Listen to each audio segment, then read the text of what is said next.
El Este. Seguro que te suena ese nombre. Para ti, para todos, fue la primera misión tripulada al espacio, un símbolo de orgullo y fuerza.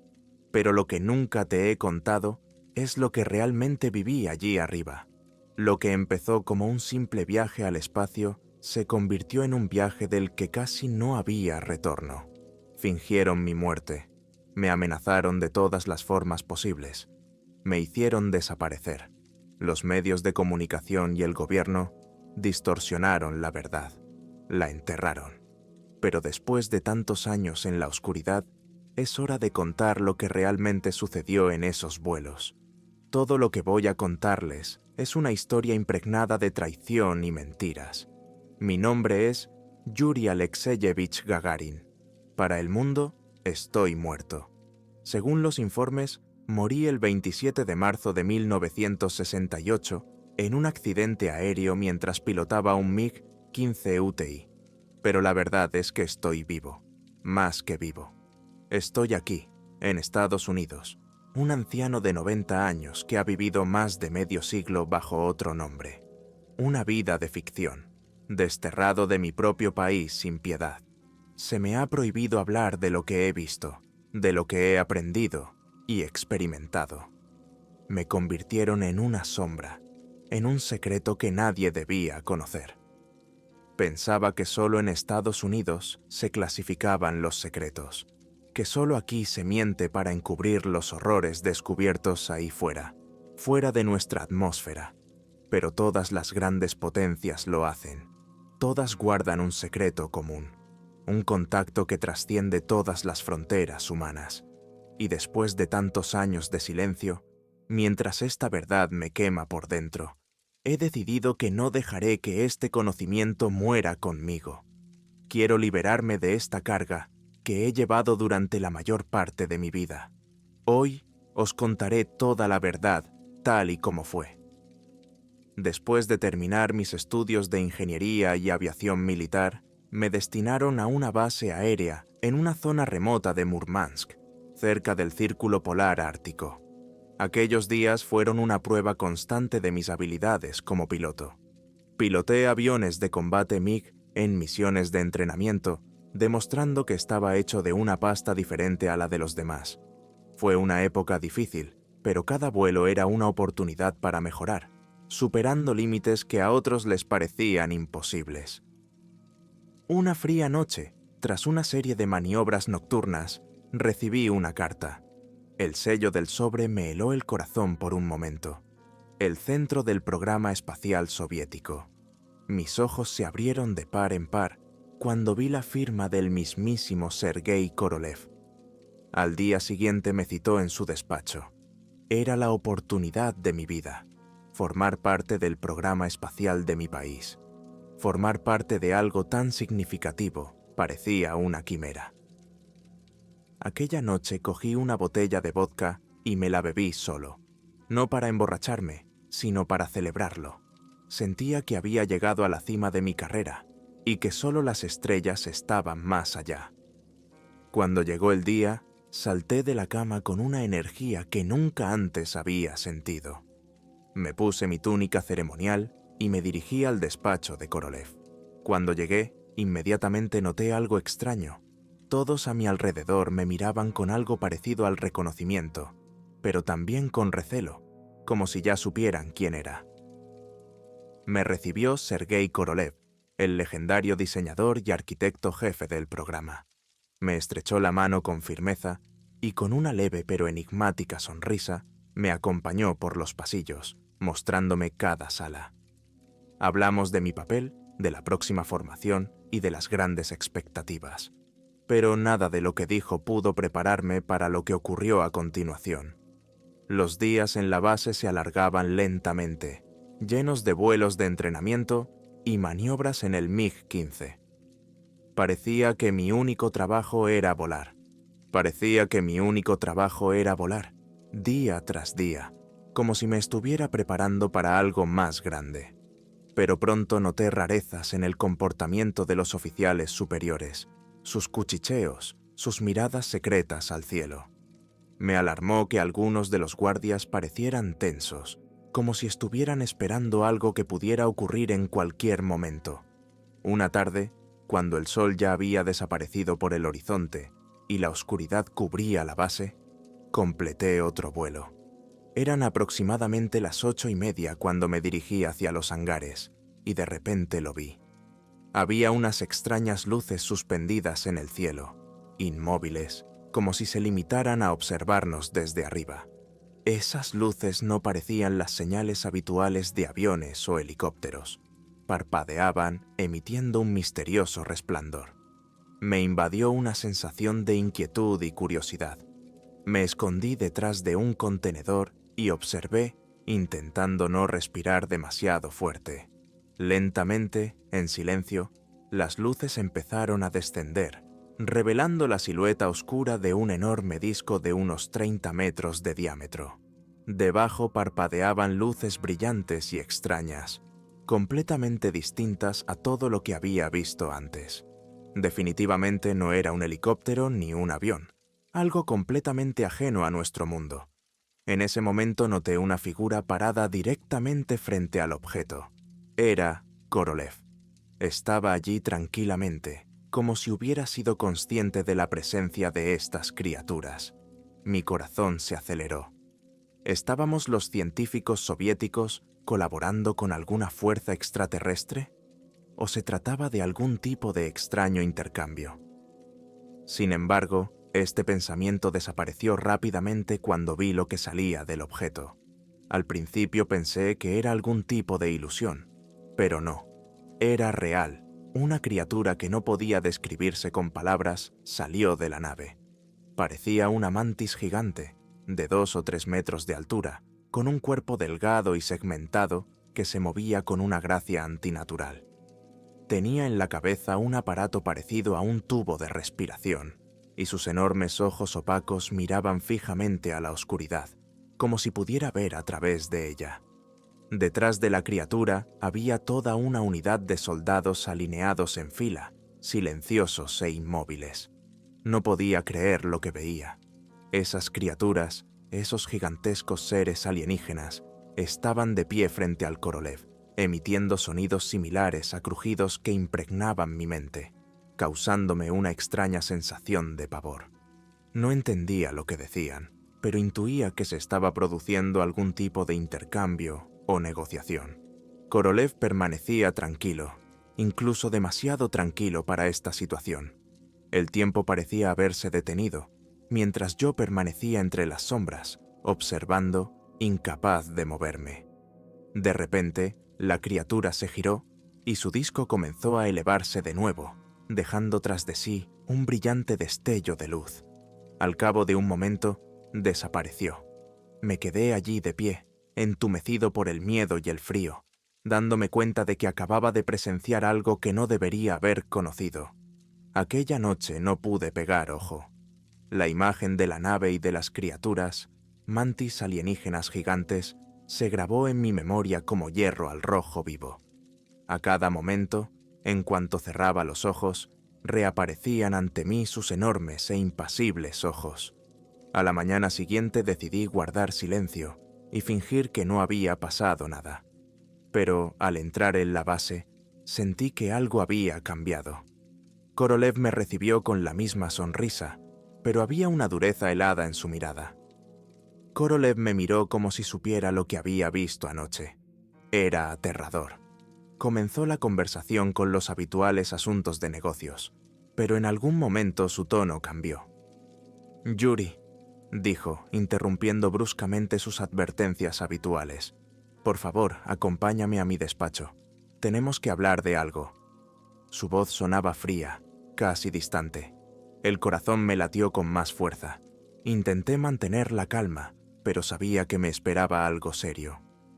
Cuando entramos en el despacho, cerró la puerta tras nosotros, y el sonido de la cerradura fue inesperadamente fuerte. Korolev me señaló una silla, y yo, sintiendo que me temblaban las rodillas, me senté frente a él. «Yuri», comenzó tras una breve pausa, con sus ojos taladrándome. «Sabemos que anoche estuviste en la base y viste algo que no deberías haber visto. En ese momento, Todo se congeló. No podía respirar. Intenté encontrar las palabras para explicar mi presencia, pero de repente la puerta se abrió y 2 militares armados entraron en el despacho. Permanecieron en silencio a mis lados, con el rostro completamente impasible y sus armas apuntándome directamente. «Lo que has visto te convierte en parte integrante de nuestro proyecto, Yuri», continuó Korolev con firmeza en la voz, pero sin malicia. «Tenemos una regla clara. Cualquiera que no esté al tanto de nuestros acuerdos y vea esto debe ser eliminado». Los militares levantaron sus armas, apuntando directamente a mi cabeza. En ese momento, pensé que el final estaba cerca. Cerré los ojos, esperando un disparo, sintiendo el corazón a punto de estallar de miedo. Pero en lugar de un disparo, oí la voz de Korolev. «Sin embargo», dijo, y había una nota de intriga en su tono, «si quieres unirte a nosotros y formar parte de futuras misiones, podríamos considerarte uno de los nuestros». Abrí los ojos lentamente, sin dar crédito a lo que oía. Toda la situación parecía tan absurda que mi mente apenas podía percibir lo que estaba ocurriendo. Mi cuerpo temblaba y el aire de la habitación era tan denso que parecía imposible respirar. «Sí, estoy de acuerdo», susurré, dándome cuenta de que era la única forma de sobrevivir. Haría cualquier cosa por no morir.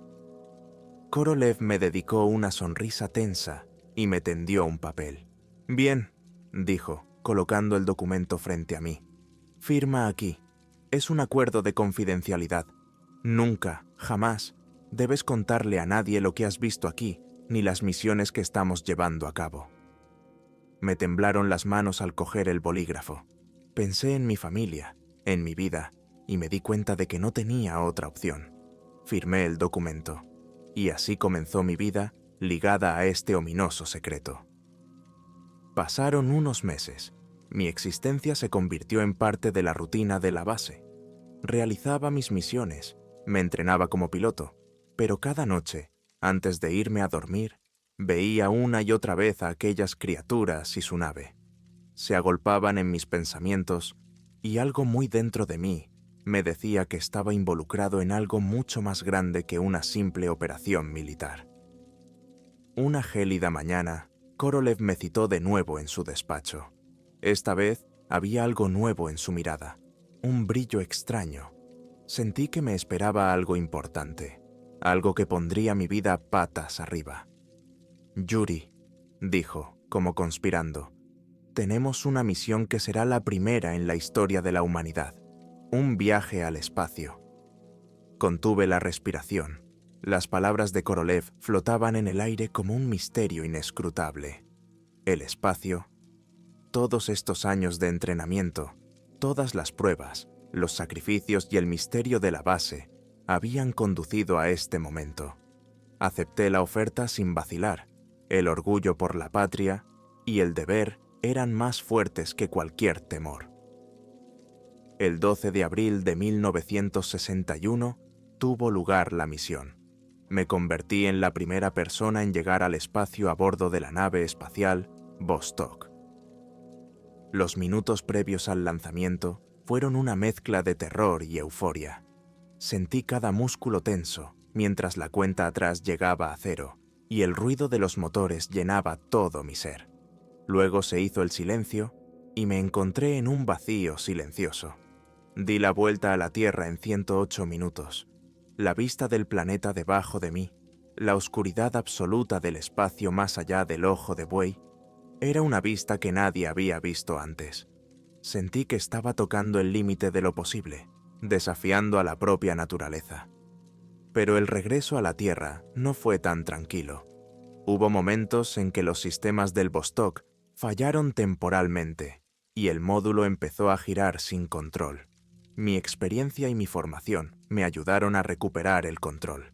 Asumiendo riesgos, estabilicé la nave y aterricé sano y salvo. Al aterrizar, fui recibido como un héroe. Toda la Unión Soviética celebró mi hazaña con una fanfarria sin precedentes y me convertí en un símbolo de orgullo nacional, un hombre que había logrado conquistar el espacio. Pronto me invitaron a otros países y representé no solo a mi país, sino a toda la humanidad. Fue una época de triunfo y reconocimiento, y lo disfruté. Pero cuanto más tiempo pasaba, más notaba que algo había cambiado en los ojos de los altos funcionarios, especialmente en los ojos de Sergei Korolev. Había algo en su mirada que hablaba de cosas por venir, cosas que yo aún no podía entender. Unos años más tarde, llegó el momento en que se me encomendó una tarea que parecía imposible.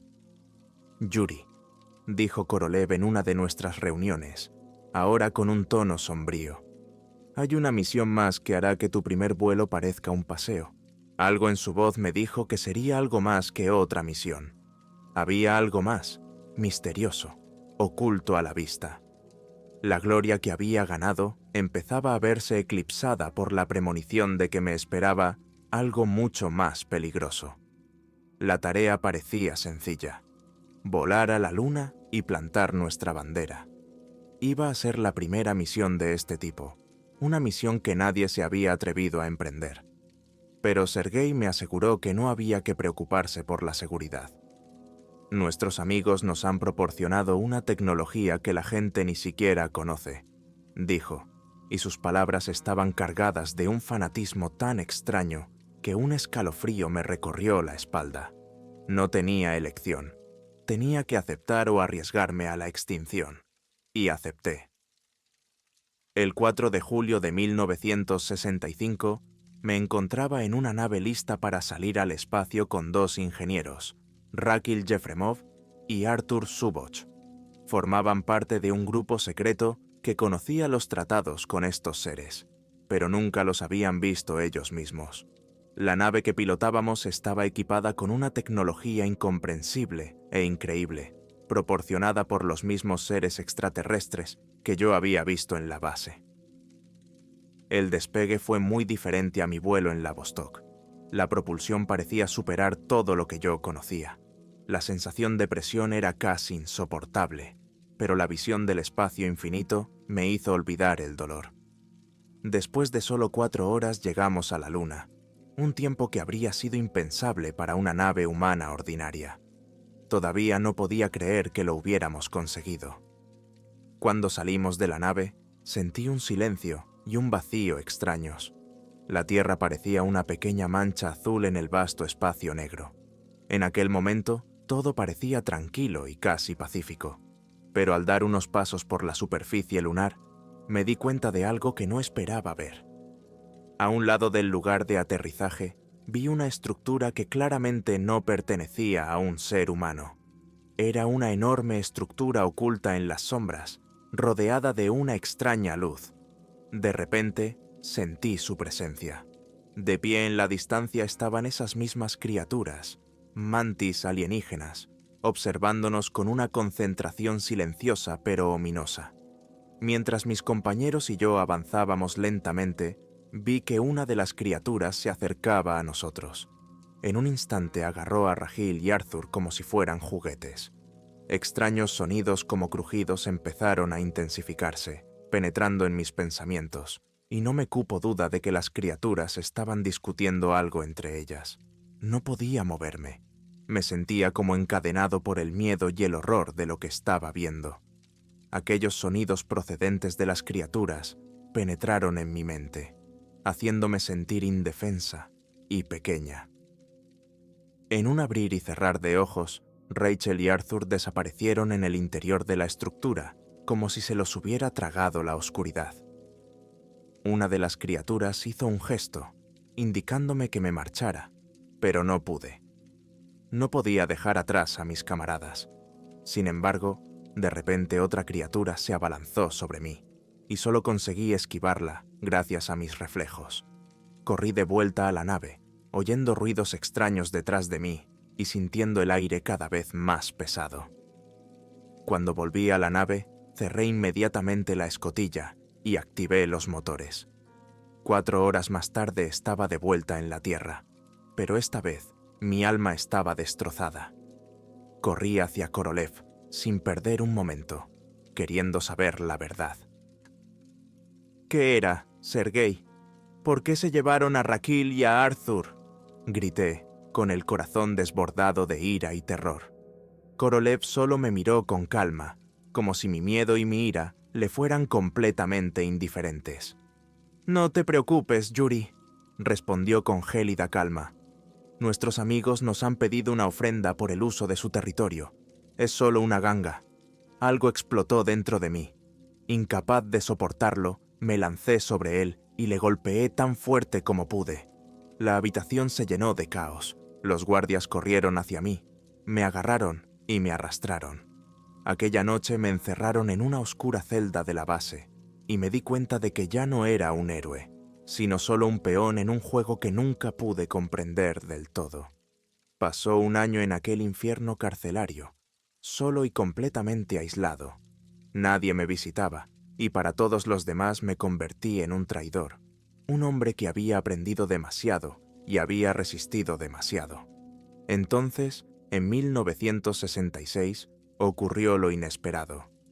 Korolev, el mismo hombre que me había arrastrado a todo esto, murió repentinamente en circunstancias misteriosas. La versión oficial no reveló los detalles, pero una ola recorrió la base, dejando a todos alarmados. Sin su estricta supervisión, los que quedaban en el poder tenían un plan para deshacerse de mí, pero no de la forma que yo temía. Me ofrecieron un trato, 2 años más en la base militar, como prisionero y soldado, y luego dejarme empezar una nueva vida con otro nombre fuera de la URSS. Acepté. No tenía elección.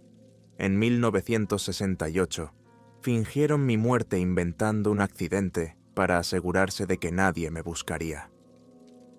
Con una identidad falsa, llegué a Estados Unidos y empecé mi vida de cero, escondiéndome en las montañas, donde nadie hacía demasiadas preguntas.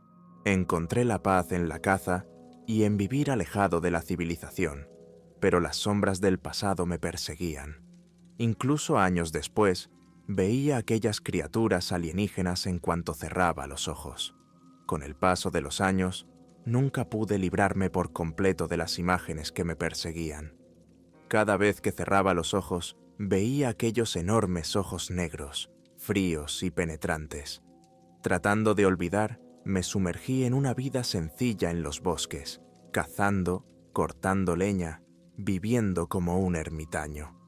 Pero los acontecimientos del pasado no me dejaban en paz. Incluso al otro lado del mundo me sentía observado. Y entonces llegó 1969. El mundo bullía con la noticia de que los astronautas estadounidenses habían aterrizado en la Luna. Vi los reportajes y sentí que el miedo se apoderaba de mí.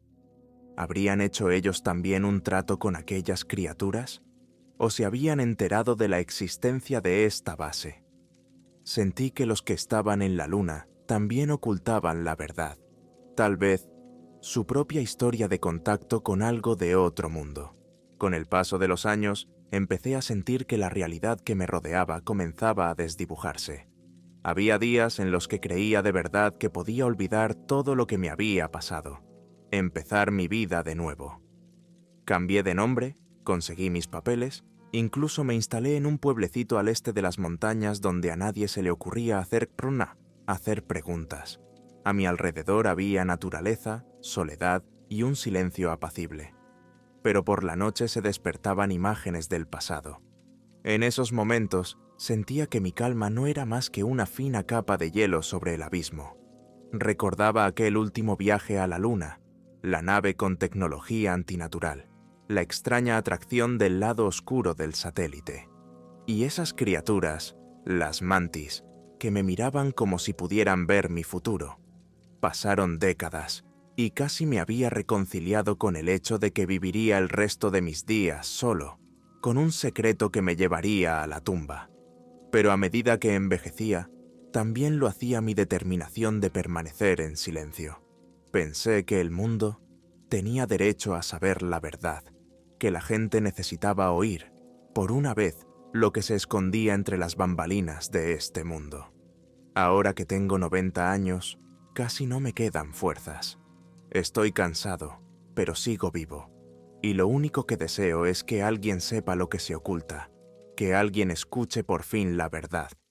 Esta vida de mentiras y traiciones me ha pesado allá a donde voy. Pero ocultarlo se había vuelto insoportable. Que otro decida qué hacer con este conocimiento. Si estás leyendo esto, debes saber que hay algo ahí fuera, en la luna, que no nos pertenece. Probablemente no pertenezca a nadie en la Tierra, y los seres con los que hicimos un trato no nos toman en serio. Solo somos otra raza experimental para ellos, peones en un juego cuyo alcance está más allá de la comprensión. No te pido que me creas, pero si algún día alguien más se encuentra con estas criaturas, si alguien más ve una nave planeando sobre el horizonte, sepan que no fue un accidente. Nosotros llegamos primero y dimos más de lo que recibimos.